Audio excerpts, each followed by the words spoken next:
All right, everybody. So if you like this video, go ahead and drop a like down there in the like section. You just grab your mouse, get in there, click real quick, and we'll be on our way. No, I don't have any tutorials or content or anything to show you today.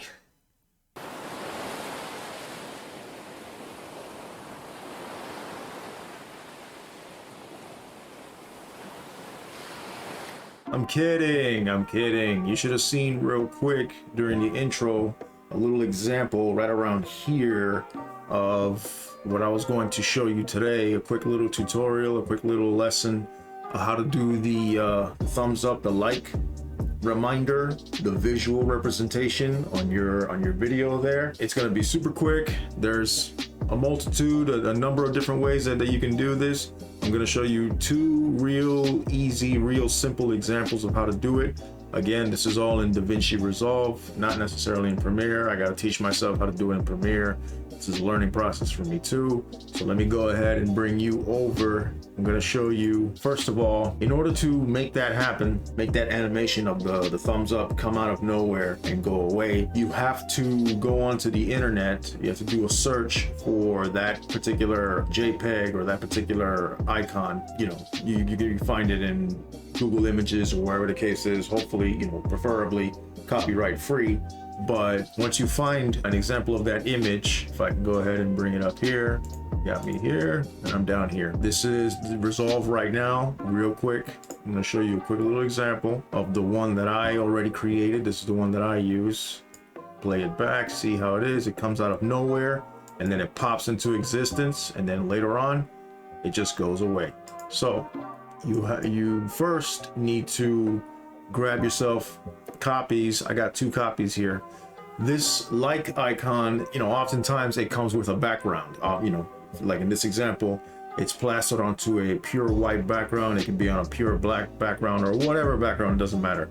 The whole point is that you're trying to extract only the silhouette of the thumbs up. And the only way you're going to do that is by first downloading a copy of that actual image. And then what you want to do is you want to come over here. There are 2 websites that you can go to real quick that you take that image that you downloaded, upload it straight into the website. It'll do all of its processes and it'll extract just the silhouette of the thumbs up that you're looking for. Like in this example, it's remove.background. Get out the way, blockchain. Remove.background. You'll take one of those images, those JPEGs that you just saw on my desktop, upload it there, take out just what you need, and it'll leave it on a PNG alpha background, which is transparent, or actually it doesn't exist. It doesn't exist at all. It's just the outline of your little thumbs up that you're looking for there. You can use this one, this website, or you can use Canva. Same deal. They have the means to just extract what you're looking for. The only difference is you have to have an account, and then you log in, and you know, you get in there and you find where it's at and get it done, make it happen. The benefit to the other one, my preferred method is using this one because you don't have to create an account or anything. It's free right there, right on the front page. So once you got that process done and you have your, like over here in the top left, for example, you have your PNG file with the background missing or eliminated, then one of the 2 ways that you can make this process happen where it comes out and it goes away. The first method, if I can remove myself real quick so everybody sees everything, boom. The first method is right here, right on the timeline, right on the timeline. So what you do is, here, look. I'm gonna come over here, I'm gonna make some space. You take your backgroundless file, your PNG file, just like that. It's nothing, it's just that file by itself. And the first step is select it, come to the beginning of the clip, select it. Up here on the top right hand side, because this is the size that it starts out, you can see it's giant. What you first might want to do is pick a size that you feel comfortable with, similar to the size that you saw in the intro, and then that's going to happen up here underneath zoom on the right hand side in the inspector. You click in the middle of this number and then you move left and right, and it changes the size automatically. That right there looks good.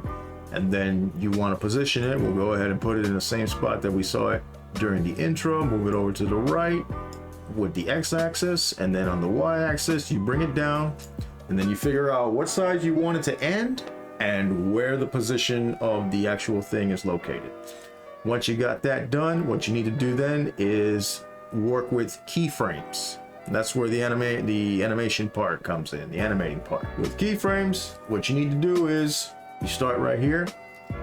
First, you click onto, obviously you click onto the image itself, and you come back to the zoom and you drop it all the way to 0 so that it's literally gone, it's disappeared.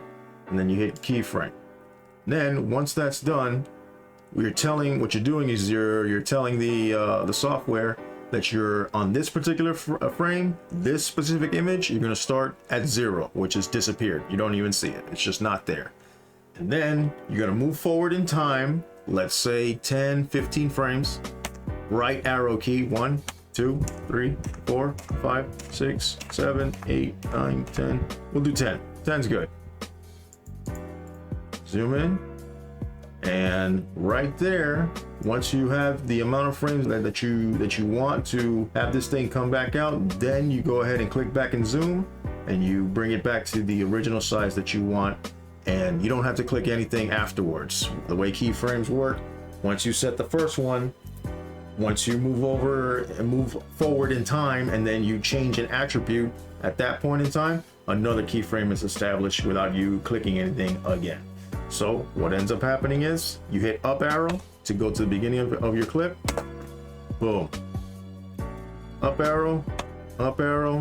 This is just me resetting it so you can see it over and over. After those 10 frames, also pay attention on the top right hand side, this section right here with the actual, where the keyframe button was located, you'll see it do its whole animation from 0 to 200 or whatever size that you feel comfortable with. You got that going on. Then, in order to have it go away, because eventually you do want it to have it go away, you can hit, say if the playhead, this line right here, the playhead is in the middle of the clip or whatever the case is, and you want to jump to the beginning. I already mentioned it. It's up arrow, but down arrow goes to the next one forward in time. So let's go ahead and go backwards 10 frames. 1, 2, 3, 4, 5, 6, 7, 8, 9, 10. The way this works now, throughout the entire duration of the clip up until this point in time, it's been steady at the 200 mark, exactly where you set it, at the 10 frame mark. But now what you want to do is you click this button once you're forward in time and you've decided where you want to begin to then have it shrink or disappear. Move to that point in time in your playhead, click on the keyframe again so that you establish a new keyframe or a new set of keyframes.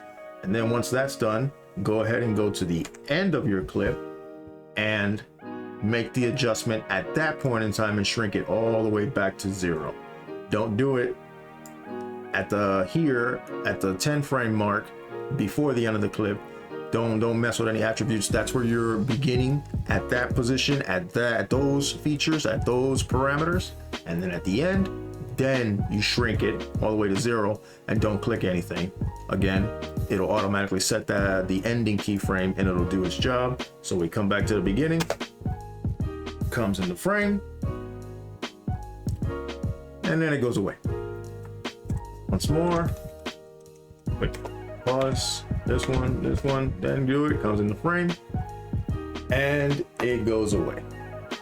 So that right there is the simplest and easiest way to get this done, straight from the timeline. Once that is complete, if you wanted to change the color of the actual hand itself, instead of being this gray color, you wanted something more obvious, something that pops out more and it catches your attention. The most common color, like the one that I use in the example, is white. What you can do is you come down here where your different tabs are, you come here to the color tab, and with it still selected, there is a proper way to do this, although I haven't totally, completely learned how colors work in Resolve myself. I was tinkering around and I stumbled across this feature here, the gain. These down here are different aspects of coloring: lift, gamma, gain, and offset. This looks like you can scroll through it It looks like almost like you can put your finger on it and kind of like flip it to the left or flip it to the right. You click on it and grab, and then you drag, and then it changes those numbers there. Just drag it all, for the sake of simplicity, just drag it all the way to the right until you get that white color, right around 5 or so, or 4.46 or whatever, and then you got the white color right there and you're all good to go. There's a number of different ways that you can make the color change, you know, the correct way, not necessarily just messing with this parameter. This is just the simplest, easiest way that I've discovered for me, you know, for sake of time, speed, simplicity, whatever the case is. So that now, when you come back to your original clip here, you'll see that it is now no longer gray. It's not white, but it's not gray. Again, you can boost it even more, and you can really get the color that you want. Another way that you can do this is the image itself. Once you've finished removing the background using one of the two websites, you could just go into Paint, Microsoft Paint or Photoshop or whatever the case is, and you can manually go in yourself and change it to whatever color you feel comfortable with. That's another way to do it. There's a ton of different ways of different avenues that you could take in order to get the color that you want. This is just for right now for this example.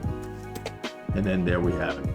Now the other method that you can use in order to get this like image to animate and pop out in that way, reminder, I guess is what it's called, a like reminder or a subscribe reminder. The other way that you can do it is a little bit more complicated, and it's a little bit more preferred, because you'll notice here it's not exactly smooth in the way that it animates like that. You know, it'll do its job, but it's kind of it's just not smooth. The other way you do it, when you open your effects, you got your media pool here. This is where you drop in all your pictures and your videos and your clips and whatnot. Your effects up here, it opens down here at the bottom. You got your toolbox and all of your different stuff, your options in here. Open toolbox and then go to effects and then go to fusion composition. That's this little magic wand right here. The fusion environment is where the real high level, you know, complicated stuff happens. I'm going to show you real quick and give you an example right here. Just grab fusion and drop it into your timeline. And when you go over to it, it's nothing. It's nothing. So you select it and then you actually go into fusion. And now here is where things get a little bit wicked. Let's go ahead and move this up a little bit. So what do? Your original image, again, you grab it and you drag it down into this grid area here. Media out is what's going to happen. If I can bring myself back. Media out is the end result of whatever you add on to your image in this environment. You got all of these tools up here, all of these options to pick from, and they're all very specific. I'm not the savviest, you know, I'm not 100% about how they all work, but I have an idea more or less. In order to get this party started, what you want to do is you want to grab, first thing you want to do is, because you're working with an image, you have to get yourself one of the bitmap nodes is what it is. So you hit shift space and then BIT, and it should be the only one that's there. And then you add a bitmap. These arrows, these little arrows mean different things. And if you hover over them, it'll give you an example of what they mean. The blue one is for masking, an effect mask. When you connect a node to the blue little triangle, what you're doing is you're telling whatever your node that you're using, for example, anyone, like an actual mask. If you come up here, again, you just hover over them and it'll tell you exactly what they are. It gives you an idea of what they do just based off of the name. You grab one of those nodes and you drop it down and manipulate it in whatever way you feel comfortable with, or whatever it is you're trying to do. You grab it and you connect it to the blue masking node, and it's just going to behave as a mask. The yellow one, if you hover over it, is just to connect, and then the square is what you do when you want to connect to the next node in the sequence. So let me go ahead and take that off. Hover over this line when you want to remove it, like that. Grab your image and connect it to the bitmap. At any point in time, You see the little dots underneath here, underneath this node in particular?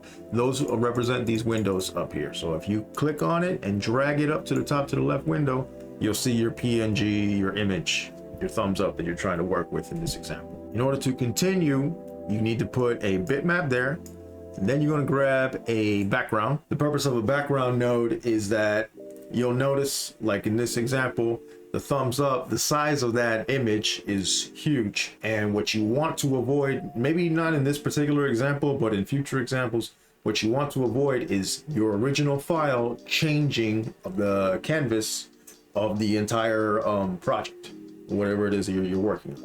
You don't want this thumbs up to change the parameters of the overall, the end result. The background node is what it's going to do is it's going to set a fixed number in size, in height and width and all that, so that you don't get any funky results. Can't really show you in this example. In the future, I'll probably run across that example and I'll show you guys when it happens. Just letting you know. Oftentimes, the reason why they put a background is just so they can have a foundation, you know, a solid foundation. So you grab the background, you put it there, you grab the bitmap, and you attach it to the background. Grab the background and throw it into the top right, like that. Click on it and then drag it up into the top right, and then you'll see. Now, your background should have these, if you can see the mouse right here, these exact numbers, these exact parameters, and it's fixed. No matter how you change your original image, it's going to be fixed to that set background. So you grab bitmap background, and then what you want to do, you also want to grab a transform node like that. Connect background to transform, and then transform to media out. And if you want to preview what your media out is doing, just go ahead and grab it, drag it and drop just like the other examples, and then you'll see nothing has changed. Let's go ahead and we'll click onto the background. Because there's nothing in this current customization, there's nothing happening at all outside of the outline, the silhouette of the thumbs up. The thumbs up itself, that outline is taking on the features of the background. As you can see here, the media in, which is the picture itself, through the bitmap, recognizing it that it is an image, through the background, through transform, through media out. So what ends up happening is, if you go to background, you'll notice the color of the background. In the other example, you had to go down into the color tab. In this example, the background node is one of the nodes controlling the overall color of that silhouette. So on the right hand side, you see color where it's black, click on it and click a white one. Boom. That solves the issue of having, you know, the right color that you want. And again, you can pick whatever color. It doesn't have to necessarily be white, but in this example, we're using it there. Now, we also have to handle the animating part, the part where it's not there, it's disappeared, and then it comes into frame, and then it goes away. How do you do that? With the transform, you click on transform, and can you see me? Yeah, on the top right-hand side, we're going to look at size. Same deal with the keyframes. Right here, this bar underneath the previews is the entire duration of that clip, which is the entire duration of that image. However long it was here, from here to here, here to here. That's the entire duration, that bar that you see underneath there. Oh, okay. This is the regular timeline one. This is the Fusion one that I was working with. So we go back into the Fusion and the problem is solved, thankfully. So go into transform, figure out at what point in the actual clip you want to start the animation, the animating, the coming into existence. We're at 0 right now. So at 0, you go on the right hand side here, you go to size all the way until it's gone, and then you hit keyframe. Then again, in the other example I came up 10 frames. In this example, I'm going to come up 10 frames. On frame 10, you bring it all the way back. You just click the keyframe that first time to initialize the animation, and then move forward in time, and at whatever frame you're comfortable with, at that frame, change whatever attributes, whatever parameters, size, rotation, whatever the case is, and another keyframe is going to be created at that point. At frame 10, we're going to come back to the regular size just like that, and what ends up happening, right now it's going through the entire end of the frame, and there it is. It replayed. So it went and did a loop, and now you see the animation of doing that. And then again, you have to make it go away. So the last frame here that we have is 19. So let's drop it all the way, and you can see right here the exact frame that it's on, 111.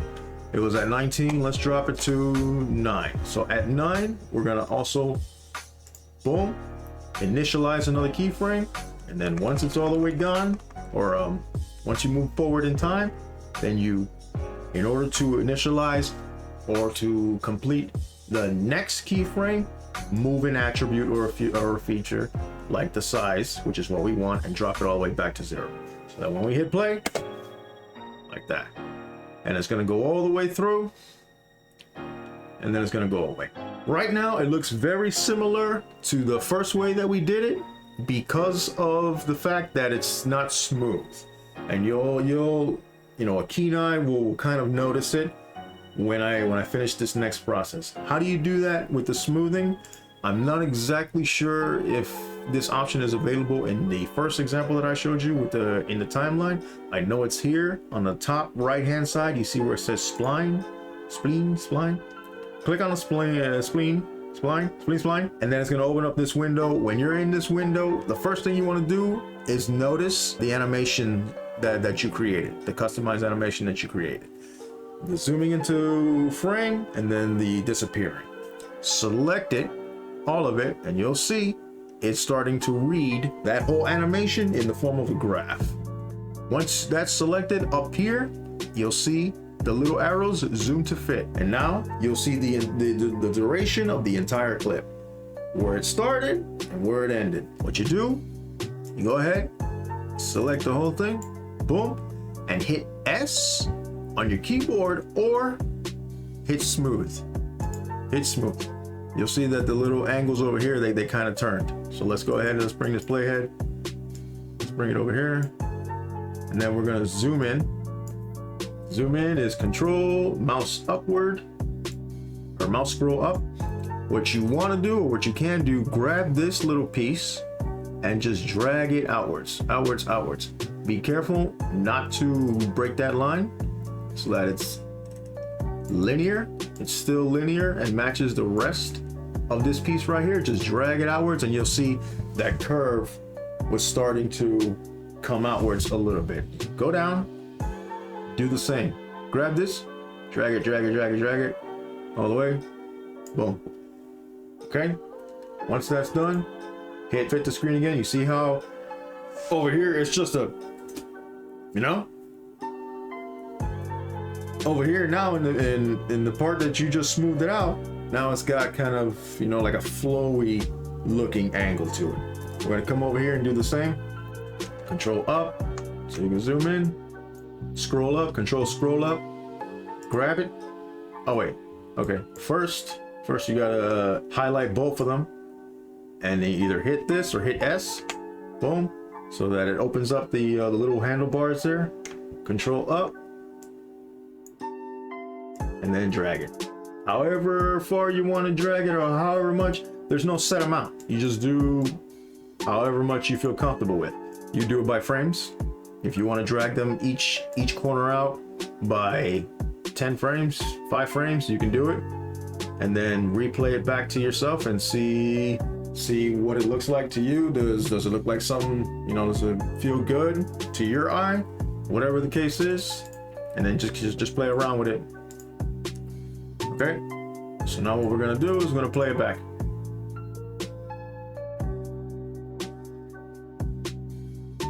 Look at that.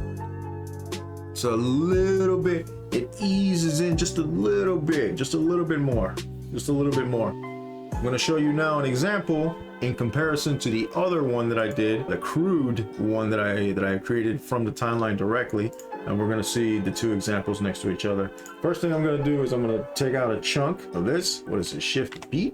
No, Control B. Control B in Davinci is cut, is the cut tool. Cut, Control B, selected, backspace for delete, just to shorten this out so we can see just the parts that we care about. Hit play. Okay, so you notice how it just, meanwhile this one, oh, and if you want to manipulate the size, of course, once it's done, you just come up here on the top right hand side in the inspector, you can see it. Yes, you can.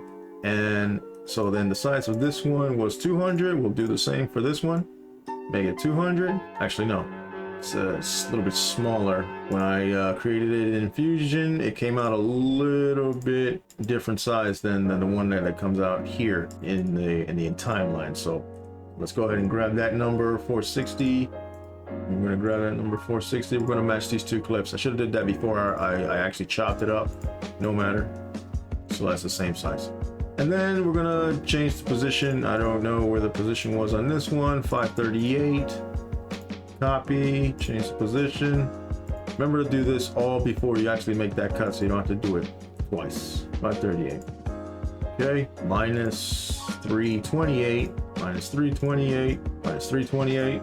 If you had done this before, or if I had done this before, it cut, I would have only needed to do it one time, and then everything is good. Okay, so now that all of these should be in the same position, more or less the same size, let's run it. It just comes in, yeah, whatever, and then it goes away. Versus this one, it kind of like, it has like a little bit of a ramp going on, you know? See that? That one just comes in, whatever, and this one, it kind of, it's very, very subtle, but it's there, and it feels a little bit, you know, it feels a little bit more polished, a little bit more professional. So, boom, and then it goes away. And so those are the two ways you get this done. I have this clip here from my class, so you can see it in an actual example. Boom, that's the first one, straight from the timeline, and that's the professional one. Professional. It's just a little bit cleaner. That's all it is.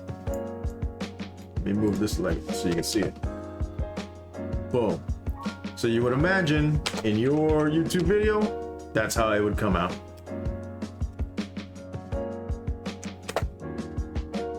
Boom. And it goes away the same way. So that's how you do the like reminder, however we want to call it. I don't even know what the actual name for it is. I know I've just seen it plenty of times.